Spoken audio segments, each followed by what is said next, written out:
जब आर्टिस्ट अपना shape loose करना शुरू कर देते हैं किसी भी शियरिंग स्ट्रेस की वजह से, तो उनके डायमीटर छोटे हो जाते हैं और वो स्फेरोसाइट्स बन जाते हैं, वो वैसे से वैसा हो जाता है। तो इस तरह का होता है और इस तरह होता है, ठीक है। बाई कॉन्वैक्स होता है ना, या बाई कॉन्केव होता है, बाई कॉन्वैक्स होता है, तो फिर वो स्फेरोसाइट्स राउंड चलते हैं, ठीक है।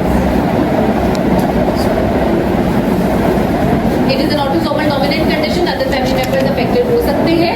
सिवियरिटी ऑफ डिजीज वेरिएबल होती है, mild to moderate haemolysis depending कितनी डेफिशिएंसी है इंसान की। न्यूबॉर्न्स के अंदर एनीमिया, हाइपरबिलिरुबिनेमिया और स्प्लेनोमेगाली के साथ प्रेजेंट कर सकते हैं। न्यूबॉर्न्स के अंदर हेरिडिटरी स्पेरोसाइटोसिस ट्रायड के साथ आता है, जिसमें एनीमिया, जॉन्डिस एंड स्प्लेनोमेगाली, ठीक है। नॉट नेसेसरीली कि हर दफा प्रेजेंट हो, but most of the times present कर सकते हैं। बच्चों में माइल्ड एनीमिया के साथ आते हैं। गॉल स्टोन्स मिल सकते हैं, जो कि इंसिडेंटल फाइंडिंग होती है, स्क्रीन बड़ी भी मिलेगी, और फिर सीबीसी के अंदर आपको पिक्चर आएगी जिसमें आपको क्या बड़ा मिलता है, स्टेरोसाइट्स तो मिलेंगे, वो तो पेरिफेरल्स में मिलेंगे। बड़ा हुआ क्या मिलेगा, एमसीवी तो कम होगा,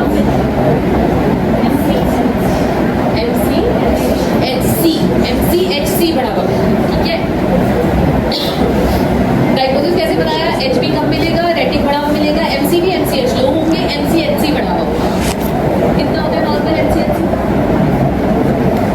अराउंड 27 से 32 के आसपास की, 32 से ज़्यादा मिलता है, ठीक है। पेपर ब्लड में आपको पॉलीक्रोमेटोफेलिया, माइक्रोस्टेरोसाइट्स, सेंट्रल पेलार जो नॉर्मली होती है वो एब्सेंट हो जाती है, क्योंकि वो गोल हो जाता है, उसकी सेंट्रल पेलार चली जाती है, हाइपरक्रोमिक हो जाते हैं। सेंट्रल पेलार नहीं है ना, फिर सेंट्रली पेलार नहीं है, हाइपरक्रोमिक है, इसलिए एमसीएचसी बड़ा होता है। बोन मैरो के अंदर एरिथ्रॉइड हाइपरप्लेजिया होगा, लेकिन मैरो नॉर्मोप्लास्टिक होगा, सीरम बिलिरुबिन बढ़ावा मिलेगा।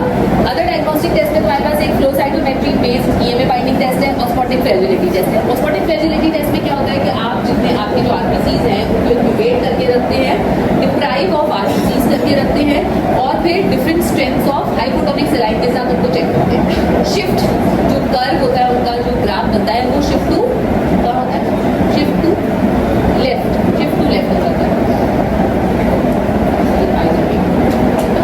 ठीक है। इसमें क्या होता है आपके पास कि नॉर्मल और हेरिडिटरी स्टेरोसाइटोसिस वाले रेड ब्लड सेल्स हैं, ये वाले आपके इसमें आपके पास शिफ्ट हो रहा है लेफ्ट साइड पे, ये नॉर्मल वाले को, ठीक है। अब इसमें हुआ क्या कि जब आपने उनको ओवरनाइट इंक्यूबेट करके रखा different strengths of hypotonic saline के साथ, तो उनकी फ्रेजिलिटी बढ़ गई, यानी वो फ्रेजाइल हो गए, उठना शुरू हो गए। तो उनकी फ्रेजिलिटी बढ़ती है, और वो बढ़ती किस तरह से पता चलता है कि शिफ्ट टू लेफ्ट साइड हो जाता है, ठीक है। ये एक सेंसिटिव टेस्ट है फॉर हेरिडिटरी स्टेरोसाइटोसिस।